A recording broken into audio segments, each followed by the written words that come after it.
Okay. So last week we had a very long discussion on Nishkam Karma Yoga. So Nishkam Karma Yoga is kind of explained in multiple chapters.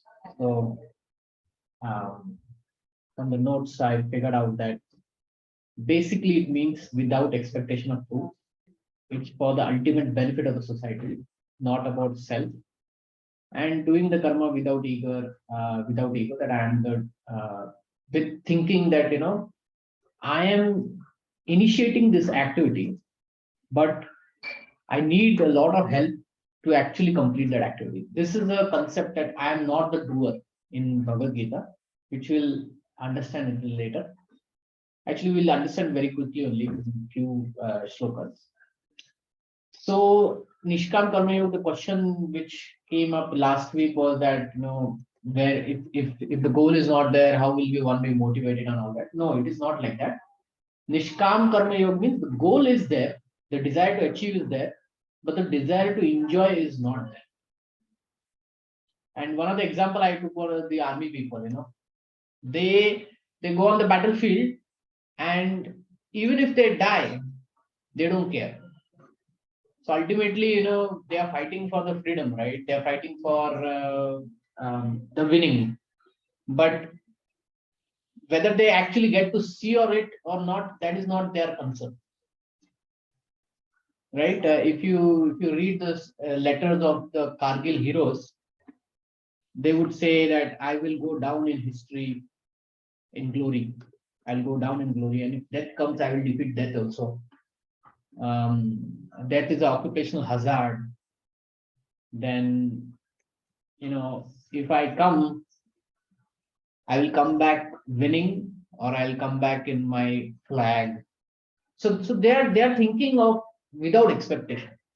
You see, whereas we as common people, if the enjoyment, if the fruit is not there, if the salary doesn't come, we will say we won't work, right? So so there they will overthink about all these things. So that is Nishkam Karma, and that is better than just thinking about, okay, what is there in it for me and how will I enjoy. Now, why this is required? So that we become little detached, and then we can slowly focus on spiritual life. If we become so much entangled in material life, then it is very difficult to focus on spiritual life. So the next two verses are going to discuss that. व्यवसायत्मका बुद्धिर एकः कुरु नंदन बहुशाखाय अनन्तस्य बहुतो अव्यव्यासिनम. Now there are two words. There are multiple words in this. It's a kind of very interesting words. Vyavasaya. Vyavasaya means business.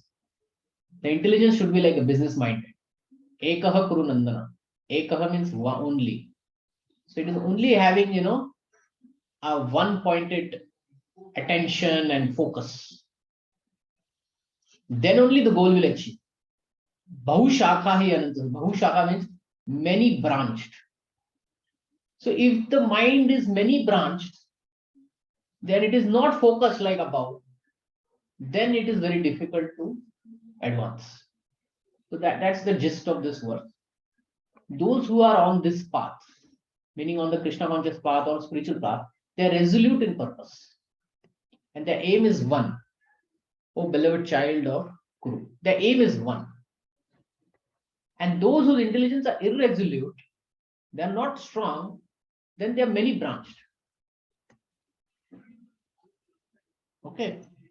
So the goal and the focus, once like this is our experience. Like if there are too many goals in our head, then our focus will also be branched. It will be defocused. But if there is only one focus, then we won't be, then our focus will be pinpointed and our effort will be increased.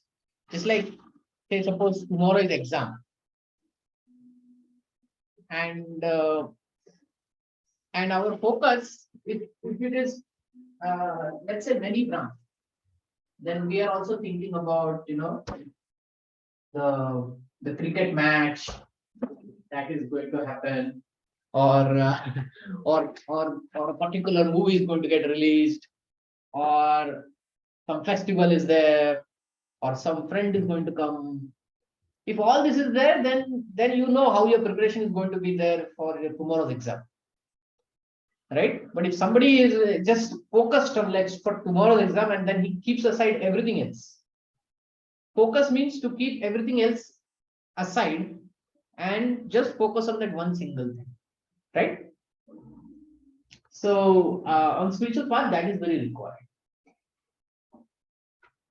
And one is to slowly develop it. Okay, it is not something that immediately comes. Slowly, slowly we have to develop. But we have to understand theoretically what is required.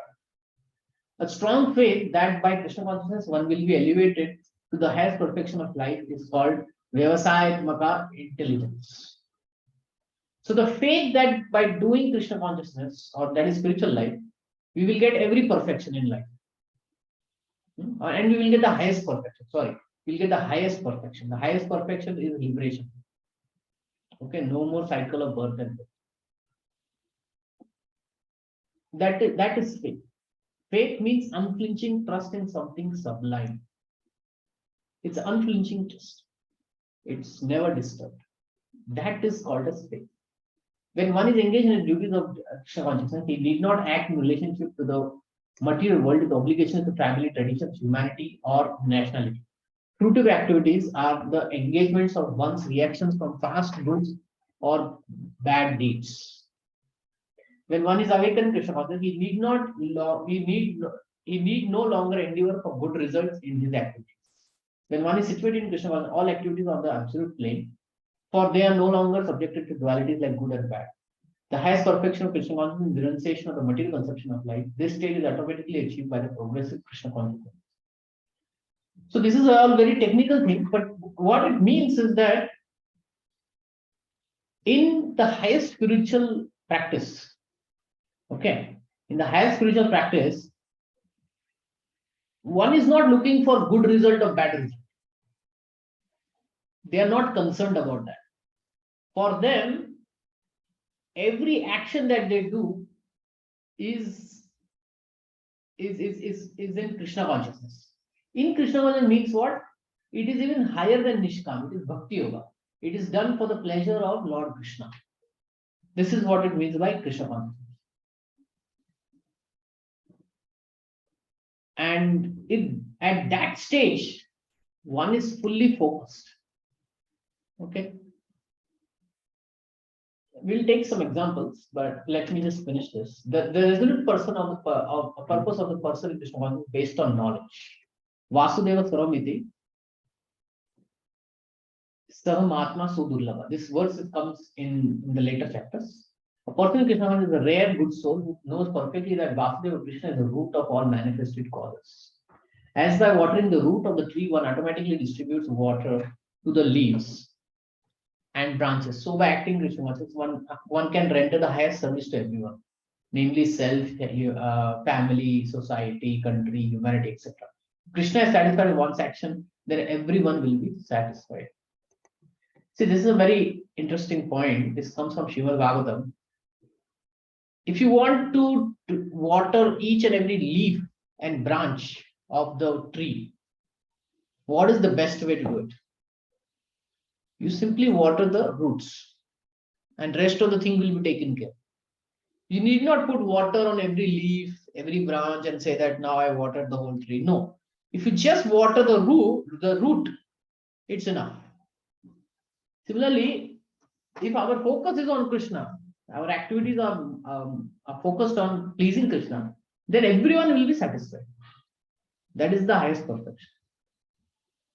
Service in Krishna consciousness, however, best practice under able guidance. Now, how is this possible? How to know Krishna will be satisfied and all that? The simple answer is, it is best practice under the guidance of spiritual master, under a guru, who is a bona fide representative of Krishna, who is a representative of Krishna. He knows the nature of the student and who can guide him to act in Krishna consciousness. As such, to be well versed in Krishna consciousness, one has to act firmly and obey the representative of Krishna, and one should accept the instruction of bona fide spiritual master as one's mission in life. Okay. So, whatever the instruction of a guru is, that is one's life mission. That is the summum bonum of spiritual life. Spiritual life means that my guru has given me these instructions, and I will follow it till the end of my life. And Vishwanath Chakravarti Thakur, he gives this prayer. He says, by satisfaction of the spiritual master, the Supreme Personality of Godhead becomes satisfied. And by not satisfying the spiritual master, there is no chance of being promoted to the plane of Krishna consciousness. There is no chance to advance in spiritual life if one doesn't satisfy the spiritual master. He doesn't listen to his guru. Then there is no question of spiritual knowledge. I should therefore meditate and pray for his mercy 3 times a day and offer my respectful obeisance unto him, my spiritual master. The whole process, however, depends on perfect knowledge of the soul beyond the conception of body, not theoretically but practically. When there is no longer a chance for sense gratification manifested in fruitive activities, one who is not firmly fixed in mind is diverted by various types of fruitive activities. So, unless one comes to the highest perfection that everything is for Krishna and my life and soul is what is the order of spiritual master, then one cannot be firmly fixed. And one is still interested in fruitive activities. Fruitive activities means we can go ahead. And in this verse, the fruitive activity means what? Fruitive activity are there in the Vedas. Yam imam pushpitam vacham pravadanti avipaschati vedavata ratha patha nanyad asti vadinah कामात्मानः स्वर्गपरा जन्म कर्म फलप्रदम क्रिया विशेषु बहुलान भोगेश्वर गतिं प्रति. Men of small knowledge are very much attached to the flowery words of the Vedas, which recommend various fruitive activities for elevation to heavenly planet, result in good birth, and so forth. Being desirous of sense gratification in opulent life, they say there is nothing more than this. So, fruitive activity means what will be my next life and where will I get riches? Where will I get a lot of money and all that? That is my focus in life. And there is nothing more than that. That kind of understanding is actually small knowledge. And the people are only attached to the flowery words of the Vedas. Flowery words means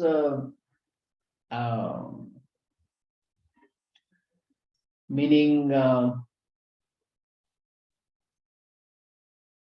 what to say, I'm not getting the right word, but flowery means it sounds very attractive. But that's not the ultimate goal of spiritual life. The ultimate goal of spiritual life is not the elevation to heavenly planet, good birth, power, so forth. Whether they come or don't come, I'm not worried about that. The spiritualist is on that platform. But people with small knowledge, they are only up to this. So you will see in many religions, the whole point is that I will go to next life in heavenly planet, enjoy there, or have a good birth, I'll have power and long life and beautiful wife, lots of children, like that. Very richness. That kind of focus, if somebody has, then it's actually small knowledge. See, this is where Bhagavad Gita differentiates from the other scriptures. Bhagavad Gita is a part of Upanishad. And Bhagavad Gita is away from the Karma Kanda section of the Vedas. This is the Vedic tree, and Bhagavad Gita is here in Upanishads. It falls here, and it also falls in Mahabharata, Itihas.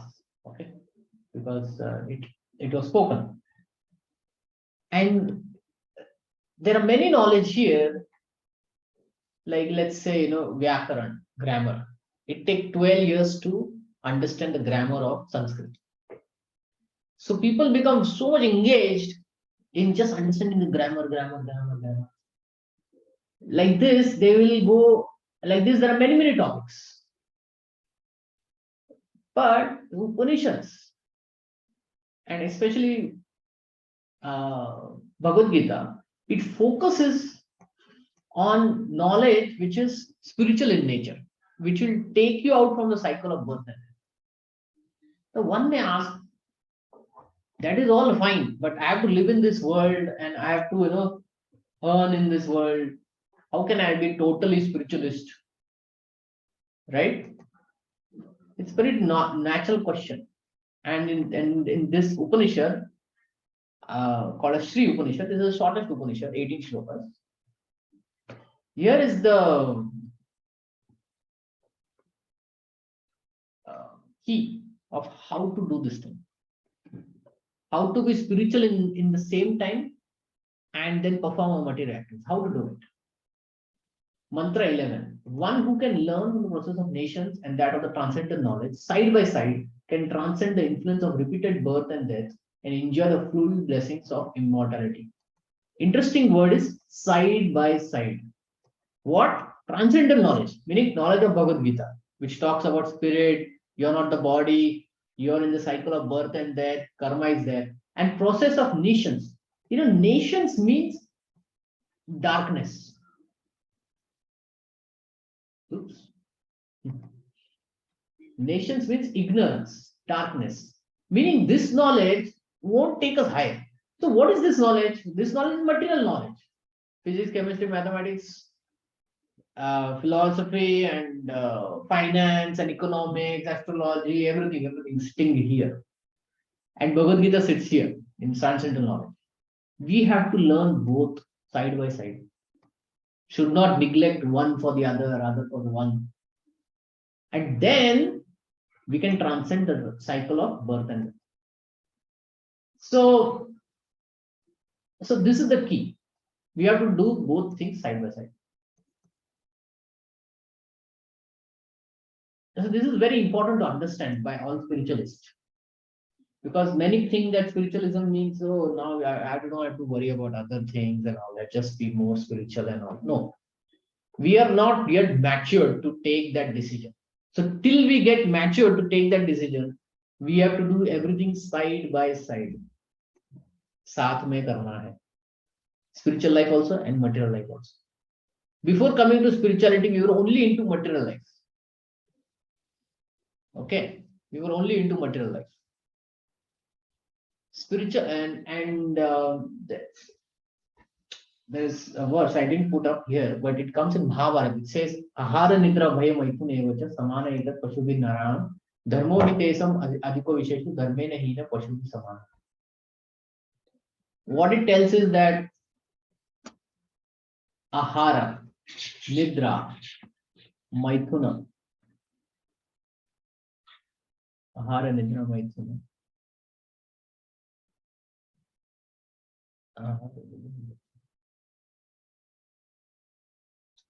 Then last is defense. Ahara means eating. Defense, or let's say fighting.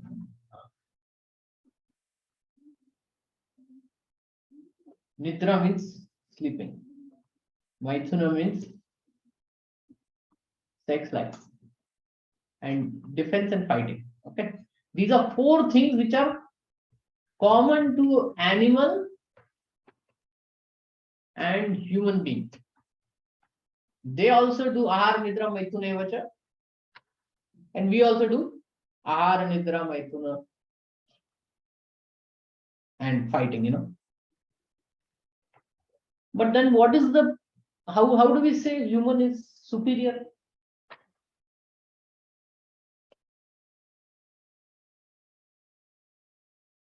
Any comment? How is human superior? We know that a human is superior to an animal, but how? If these four things they are also doing, we are also doing, then how? Any comment? Humans are considered to be more intelligent. I mean, they are given intelligence in a sense that they can understand probably the spirituality or certain complex thing which maybe animal cannot understand. Okay, sure. So that's a good answer. They can think more, sir. we have the ability to think more. Okay, think more or something. Okay, okay, think more, and they have ability to think very less. This is true. They also think. It's not like they don't think, but we can As think a in, little more. like animals only think, for their survival, and we are Survival. here. Okay, good, good. Yeah, and what? Tell me. We are here for more than that, sir. Okay, good. So yeah, so that both answers are right. Yeah, animals are also intelligent. Okay, and they also think, but their intelligence and their thinking is only focused on eating, sleeping, mating, and depending. Nothing more than that. They never think, why did I come to this world? Do we think, why am I suffering? Why bad things happen to me?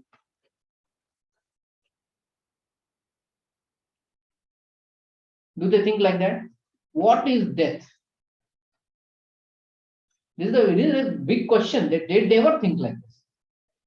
If you see any slaughterhouse, um, the fellow sheep or the goat will, the butcher will come pick him up, cut him, and then put him on the what on the nail.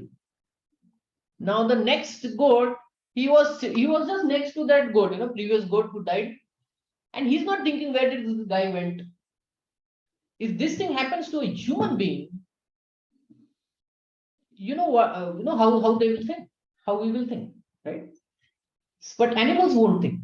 They are thinking and is like, oh, I'm getting little grass, that is enough. I don't care what is happening around me. I don't think. So their intelligence doesn't go beyond certain things.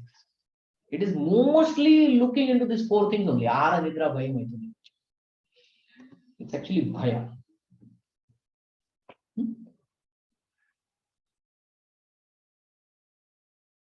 They never open hospitals. Why are we opening hospitals? Because we want some solution. We are opening factories and all that. We want some solution. We are thinking about, why did I come to this world? What is my purpose in life? We have big question. Do the animals have this? No. And this whole thing of asking such questions and having is called dharma. Dharmo hi tesam adhiko visheshu dharmena hina saushubi samana. So if this thought process is not there, then we are pashubhi samana. We are equal to animals. This knowledge is that taking us from animal to human being and then making us think on all these things is in the Upanishads. And this is where Bhagavad Gita stands. Okay. Bhagavad Gita is talking about all these things. And other Shastras, they talk about Ahara, Nidra, Vayu, Ahara. Which Shastra talks more about Ahara?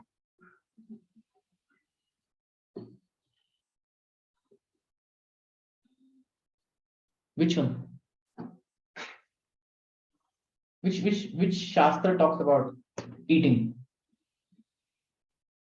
Eating, food, medicine, Ayurveda, right? It is also Vedas, but it is mostly focused on eating and being healthy, body healthy kaisa rakhna hai. That knowledge and this spiritual knowledge should go hand in hand, side by side. And that's how we should perform our spiritual activity. It should be side by side. Okay. And then slowly, when one progresses, from brahmachari to grahastha life is full about, maintaining, eating, sleeping, mating, defending, earning.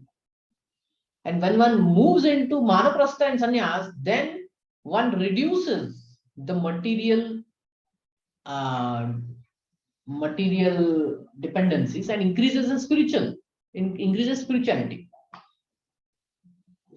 Okay, so the stage is there in Vedic system that after 25 years of marriage, one should increase the spirituality towards 100%. Okay, but before that, it is side by side. It's only after in these stages it increases. It becomes 75%, it becomes 80%, and 90%, and in sannyas it becomes 100%. And this is how the Vedic system is created. Varnashrama system is created. This is looking at the occupation, and this is looking at the spiritual progress. These are Varna and these are ashrams. Okay. So now, material progress is higher planets, richness, power, so forth. Putram dehi, dhanam dehi, janam dehi, like that. This is material progress. And Krishna says it's actually men of small knowledge. And this is flowery words. Why? Can you tell me why? Why flowery?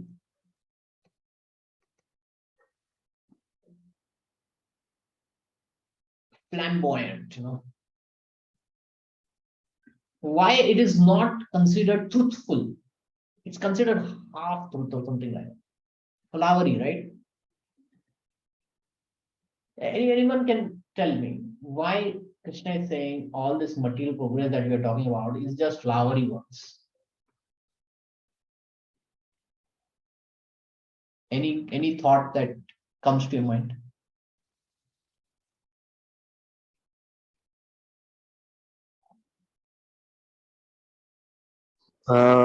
Maybe like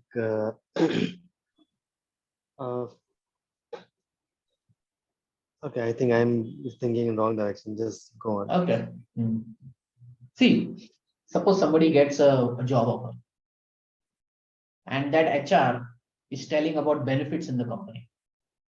Gym benefit, swimming benefit, this benefit, that benefit, say health benefit, medical benefit, spa benefit. What are you waiting for in that discussion? What do you think that person will be waiting for the discussion? Salary or something? Fixed salary. Tell Yeah. me that. Tell me that. Don't talk me about the variable things. Yeah. Agreed? This is what Yeah. Krishna is saying. We are more concerned on peripheral things or things which are impermanent. We are not focused on the fixed salary, we are focused on everything else. So therefore he puts the word flowery words. Now why this is not fixed? So elevation to heavenly planets, is it fixed? Result in good birth, is it fixed? Power, is it fixed? No, right? If one goes to heavenly planets, after his punya is done, he comes back. Good birth. One has to die one day. After that, birth is done. Power. We have seen so many parties coming and going, right? Every 5 years, power changes from this party to that party. So therefore, these are only flowery words. Look for the permanent things. Okay.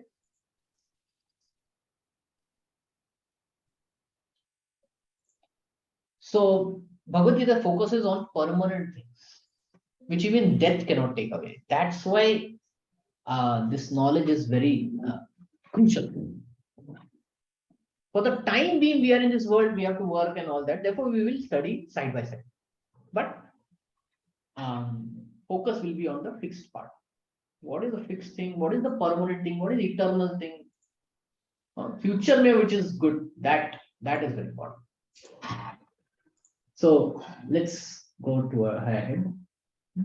People in general are not very intelligent. Due to the ignorance, they are most attached to the fruitive activities recommended in the Karmakand portions of the Vedas. They are only attached to the variable CTC that the Vedas give. They do not want anything more than sense gratificatory proposal for enjoying life in heaven, where wine and women are available and material opulence is very common. So if they get wine and women, something, if that is that is, guaranteed, then they think this is fine with me. Therefore, Krishna says it is just flowering. This is not real happiness. In Vedas, many sacrifices are recommended for elevation, to heavenly planets, especially Jyotishma sacrifice. In fact, it is said that anyone desiring elevation to heavenly planets must perform these sacrifices, and men with poor fund of knowledge think that this is the whole purpose of the Vedic. We have to go to Swargaloka. That is our own thing. Like, fine, Swargaloka and all that we may not have seen, but today people only think about if I go to America, then my life is perfect. This is what they think, right? Many Indians think like that. Many people think like that. If I just go to America, my life will be perfect. I stayed in America for 13 years. I had to struggle over there also. It never became perfect. It is just another version of struggle. This is India's struggle is struggle 1.0. Their struggle is 2.0. Nothing difference. So reality is very different. And therefore we should not be like people who are not very intelligent. They only look for really small things. No. It is very difficult for such inexperienced person to be situated in determined action of Krishna consciousness. So those who have enjoying mentality, right, they will have difficulty in spiritual life. As fools are attached to the flower of poisonous trees without knowing the results of such attractions. Okay, this is very interesting. Unenlightened men are similarly attracted by such heavenly opulence and sense enjoyment thereof. So there are some flowers which are actually poisonous. If they touch or smell, one will die. But we know that there are some insects which get attracted to it. They get trapped in it and they get killed. So we should be very aware of these Karmakand sections of the Vedas, and we should not be so much focusing on there. In the Karmakand section of the Veda, it says Apama Soma Amrita Abhyam Asakyam. Okay. In other words, those who perform 4-month penances become eligible to drink the Soma Rasa beverages to become immortal and happy forever. Even on this earth, there are some eager to have Soma Rasa to become strong and fit to enjoy sense gratification. Such persons have no faith in liberation from material bondage, and they are very much attached to the pompous ceremony of the Vedic sacrifices. They are generally sensual and they do not want anything other than heavenly pleasures of life. It is understood that there are gardens called Nandana Kanana, in which there are great opportunities of association of angelic beautiful women having profuse supply of somaras wine. Such bodily happiness is certainly sensual. Therefore, there are those who are purely attached to such material temporary happiness as the lords of the material world. So, most important point is temporary happiness. These are all temporary happiness, and this is where a spiritualist should not be so much interested. Little bit happiness is fine. He should not go after such temporary happiness madly. Then spiritual life is destroyed. This is the verse, next verse, important. Bhogeshwara prasaktanam taya aparata chetasam vyavasayatmaka buddhi samadho na vidyate. In the minds of those who are attached to sense enjoyment and material opulence and who are bewildered by such things, the resolute determination for the devotional service to the Supreme Lord does not take place. So to be determined in spiritual life, the attachment towards sense enjoyment and material opulence should be reduced. Then the determination in spiritual life will increase.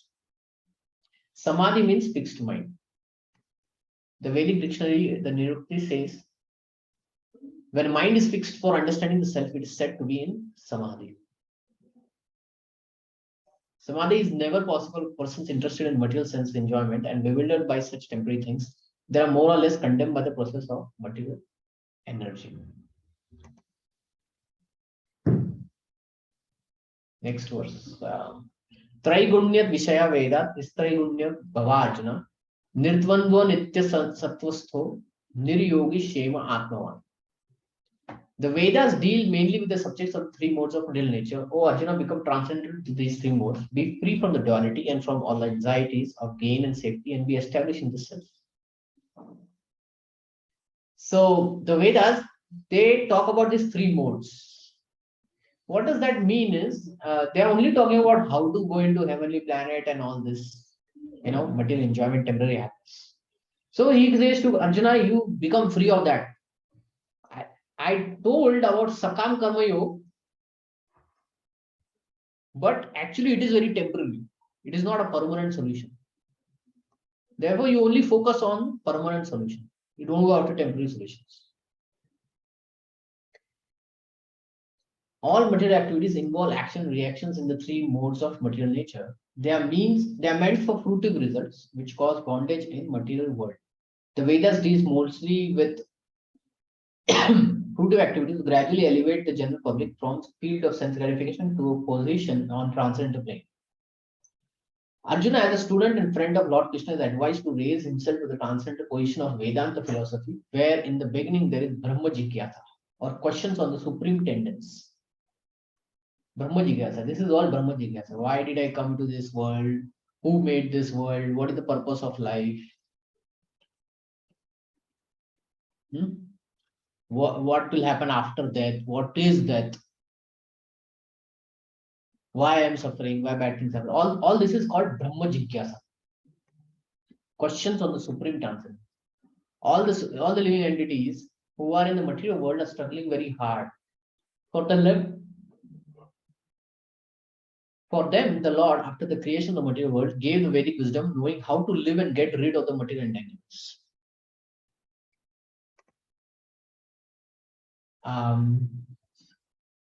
Vedic wisdom tells two things: how to live in this world in such a way that we live in this world with comfort, or let's say with minimum things, and still we can get rid of the material entanglement. That is what the purpose of the Vedas is. But people are more focused on how to live, and they're less focused on how to get rid of the material entanglement. When the activities of sense gratification, namely the Karmakanda chapter, are finished, then there's a chance for spiritual realization is offered in the form of Upanishads, which are parts of different Vedas. Bhagavad Gita is a part of the fifth Veda, namely the Mahabharata. The Upanishads mark the beginning of transcendental life. As long as material body exists, there are actions and reactions in the material modes. One has to learn tolerance in the face of duality, such as happiness and distress, cold and warmth, and by tolerance and dualities, become free from anxieties regarding gain and loss. This transcendental position is achieved in full Krishna consciousness when one is fully dependent on the goodwill of Krishna. Okay. Important thing is happiness and distress, cold and warm, they are affecting us. No, they are affecting us. But Krishna says you tolerate them. And if you can tolerate them, then you will become free from anxieties regarding gain and loss. And to tolerate this, we need energy, we need power to tolerate that, right? To tolerate happiness also. It is interesting. We have to tolerate distress, but we have to tolerate happiness also. Meaning we should not get carried away by happiness and distress. Some people get carried away by happiness. बहुत पैसा मिल गया. I got a lot of money. Now I'll do anything I want. Or distress. Everything I lost. Now what I will do? I'll commit suicide. They'll just get carried away. Krishna is saying tolerate. Happiness be higher, to be tolerate karo. What exactly that means is use only little bit of it for a certain purpose to keep the body and soul together. Rest of it, don't be attached to it. Be detached. Use it in proper purpose. Otherwise, the same happiness will drive us crazy. Because after happiness comes what? There's a famous saying, after happiness comes distress. After distress comes another happiness. Then another distress. So it's a cycle. If one tolerates it, then one is not worried. What comes next? I don't worry. I will do my duty. And I will progress in spiritual life. That's it.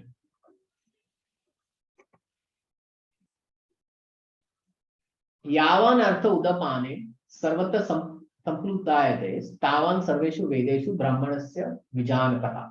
All purposes served by small well can at once be served by great reservoir of water.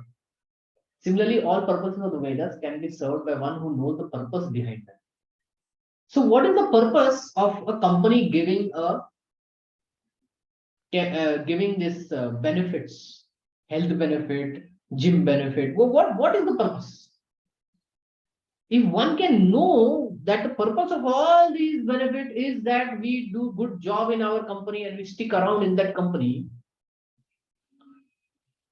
then we are not getting carried away with the benefits that the company is giving. Getting if a company sends somebody to another city and they give him a car, take this car and roam around and meet our customers, get business.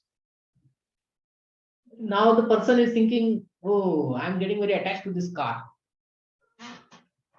Is that the purpose that the company gave? I will take it for a ride. Instead of going to customers, I'll go to this movie hall, that film city, or this scenic place. Is that the purpose for which the company gave the car? No, right? So that is the problem. Yeah. So that is the problem that if we know the purpose behind it, why all these things are given in the Vedas, then we'll be happy.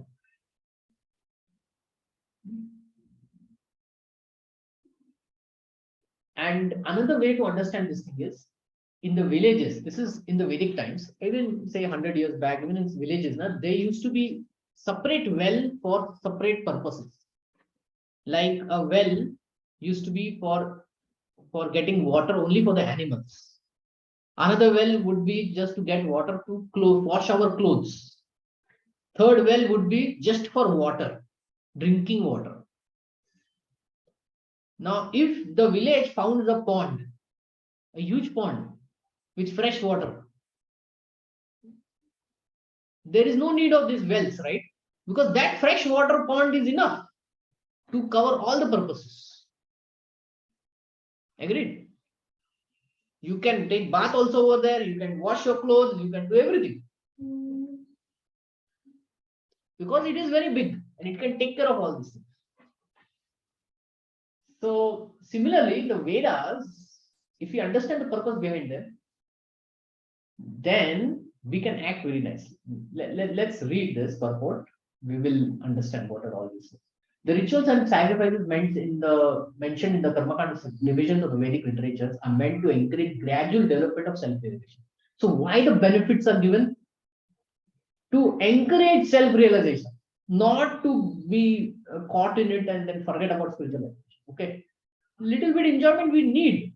It is not that we are like sadhus and no enjoyment. No, it's not like that. Little bit we need, but we need only little. If you go more for it, then we will be obese. We don't want to be in that situation. And the purpose of self-realization clearly stated in the 15th chapter. Sorry, what did I read? The purpose of self-realization. Okay. The purpose of self-realization is Vedesya sarver aham vedo Vedankrit Veda Videva Cham. From the whole Vedas, I am to be known. The purpose of the whole Vedas is to know Krishna. In simple words, we are rightly understanding that in the 2nd chapter itself. And in the 15th chapter, Krishna makes this very clear. What is the purpose of the Vedas? Is to understand Krishna and to go back to him. That is spiritual knowledge.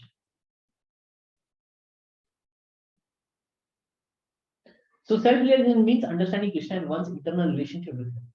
The relationship of living entities with Krishna is also mentioned in 15th chapter, point 7. This is an interesting one. Where Krishna says, Mamai Vansho Jiva Loke Jiva Bhuta Sanatanaha Smana Shashtani Indriyani Prakriti Sthani Krishna. Mama Eva Amsha. Amsha means fragmental parts and particles.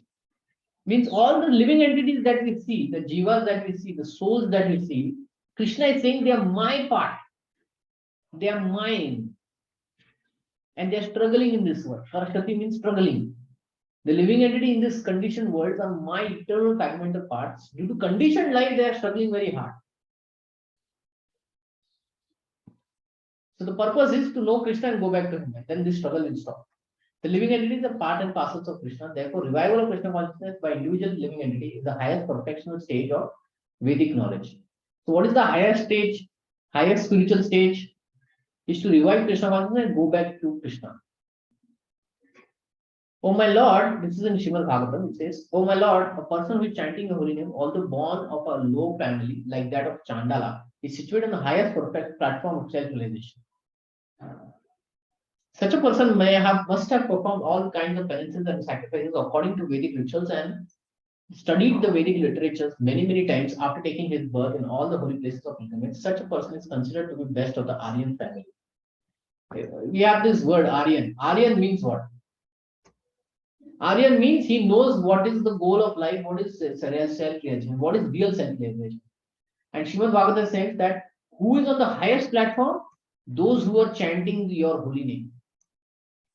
So chanting of the Lord's holy name is considered the highest platform.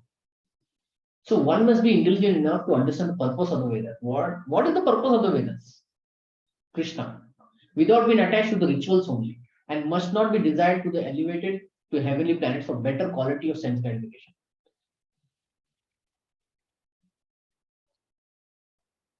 So one should be attached to the purpose of the benefits that the company is giving. And the purpose is what? It's not that you be in the gym for 8 hours a day. No, you be in the gym only for that much time by which you become fit enough to do your work. It is not for you for throughout. It's not like that. Get it? So that's how I'm explaining. But this is what it means. That the enjoyment in the Vedas are meant for that. We need some enjoyment. It is not like we cannot live without enjoyment. But we don't need too much. Like suppose we have 1 liter of bottle of water. We can take 1 liter of water. Yeah. But if we keep taking 5 liters of water, what will happen? It will be a problem, right? Yes, sir. Yeah. So what we need just take that and don't be in excess. That is interesting. Let's finish this and we'll open up for questions. It is not possible for common man in this age to follow all regulations in the Vedic rituals, nor it is possible to study all the Vedanta and Upanishad thoroughly. It requires time, energy, knowledge, resources to execute the purposes of the Veda. It is hardly possible in this way. The best purpose of the Vedic literature is served, however, chanting the holy name of the Lord. So everything comes down to this single line, okay? To chant the holy name of the Lord. Like if I say Krishna, Krishna, and you say Krishna, Krishna, that is the highest perfection. Interesting, right? It turned out that we just have to do this. It is so simple. This is hardly possible in this age. So in this age, because of our so many problems, we are directly given what is the highest perfection. Here, take it. Don't struggle to find it in the Vedas. Here, take it. So the best purpose of the Vedic literature is served, however, by chanting the holy name of the Lord, recommended by Lord Chaitanya. When Lord Chaitanya was asked by great scholar Prakashan and Saraswati, the Lord was chanting, why the Lord was chanting the holy name of the Lord like a sentimentalist instead of studying Vedanta philosophy. Some say we have to study the Vedas, we have to study the Vedas. Well, after whole study of Vedas, we should come to this conclusion that one should chant the holy name of the Lord. So Lord Chaitanya was asked by this scholar, Vedic scholar, why are you just chanting the holy name? You should study, no? You should sit and study philosophy. But he said, my spiritual master had found him to be a great fool and thus asked me to chant the holy name of Lord Krishna. So he directly gave me the conclusion. He said, forget it, just take this conclusion. It's difficult. You will not find it. You don't have time, energy, nothing. Just take the conclusion. Sometimes our teachers do like that, right? They directly give us the formula. Formula. Don't try to find out. Here, take this formula, do it. Exam mein kaam aayega. Agreed? Yes, sir. Yeah.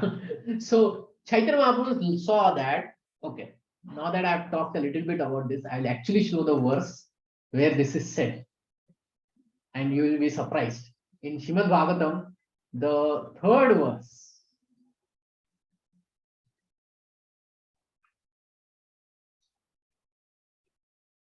Um,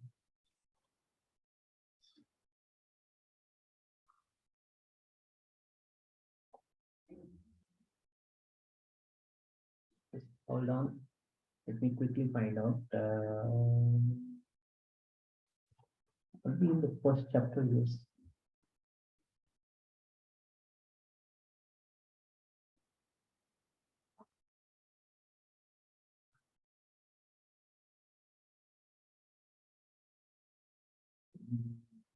Sorry, maybe in the second chapter.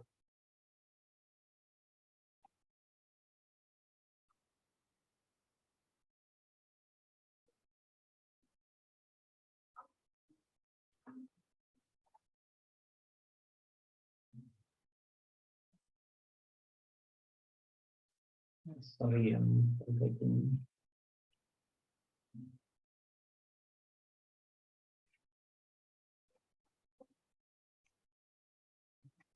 Yeah, maybe Kali. Oh, 10th verse, yeah. In this age of Kali, this is the particular age, men will have short lives. They'll be quarrelsome, lazy, misguided, unlucky, and above all, always disturbed. Isn't it? This sounds like how we are living in this world, right? We have short lives. We are very quarrelsome, lazy, misguided, unlucky, always disturbed. When all these things are there, Lord Chaitanya, who is Krishna himself, he directly comes and says, take faith. You don't try to find out the conclusion. Here, take the holy name. That's what is happening. He did so and became ecstatic like madman. In the age of Kali, most of the population is foolish and not educated to understand the Vedanta philosophy. The best purpose of Vedanta philosophy is to serve by inoffensive chanting of the holy name of the Lord. Vedanta is the last word in Vedic wisdom, and the author and the knower of the Vedanta philosophy is Krishna. That is in the 15th chapter. Krishna says this: I am the knower of the Vedanta. And from the Vedanta, I am to be known. And then highest Vedanta is the soul who takes pleasure in chanting of the holy name of the Lord. That is the ultimate purpose of all Vedic mysticism. So if we conclude the whole spirituality, it ends up in this one line, chanting the holy name of the Lord. It's interesting that we just have to say Krishna Krishna or the Hare Krishna Maha Mantra. Okay. So we are 1 minute past 2. Any questions or comments? Sir, as you said that we need to be settled in time of distress and at time of happiness as well. So, sir, does meditation help? Because often, like when we are quite happy and Yeah. we tend to take wrong decisions, and we do something which we regret later, and we do it out of happiness. That, like, we don't think, there's not a lot of thinking behind the choices and actions decisions we make. Then, so, sir, like, does Yeah. meditation help? So you will see that this Krishna many a times will say this, that happiness and distress, you be economist and all that, right? You don't be disturbed. Now, all these things cannot be achieved immediately. They have to go, one has to go through a spiritual process to elevate his spiritual consciousness, and then one will not be so much disturbed by happiness and distress. Okay. So it's a process. Okay, sir. Yes. So there is a separate process which we have not discussed, but we discussed this. This is the starting part of the process, chanting of the holy name of the Lord. This is the meditation. It's called mantra meditation, sound meditation. Yes, sir. Yes. Okay. So this will give spiritual strength. I didn't discuss more about this, but next week I'll talk more about it, the holy name. So this will give spiritual energy. And when one gets spiritual energy, then one can be completely undisturbed in happiness and distress. So right now we are theoretically understanding what is required. And when we actually put into practice, then we get the required power to be not disturbed in happiness and distress. See, two things we need. Two things we need. One is we need spiritual energy, and second is we need intellectual understanding also. So right now, when we are discussing, what we are doing is we intellectually are understanding what is required. Right now, we are just trying to understand. समझ रहे हम लोग. बाद में we will actually put it into practice, and then we will realize it when the spiritual energy comes within us. So right now we are mostly into intellectually, we are getting convinced we have to do this thing. If you are not intellectually convinced, then we won't even put it to practice. Agreed? Yes, sir. Agreed. So at this point, we are intellectually trying to understand things and get convinced what Krishna is saying in Bhagavad Gita, I am ready to accept. And then later when Krishna gives the process, which he will say in 9th chapter, which is very related to this chanting Dhoni of the Lord, then when we put into practice, we'll get energy and the power, tolerate everything in this world. Okay. Yes, sir. Wonderful. Okay. So so let's stop for today and let's meet next week. We'll continue from 47th verse. Yes, sir. Okay, thank you. Hare Okay. Hare Krishna.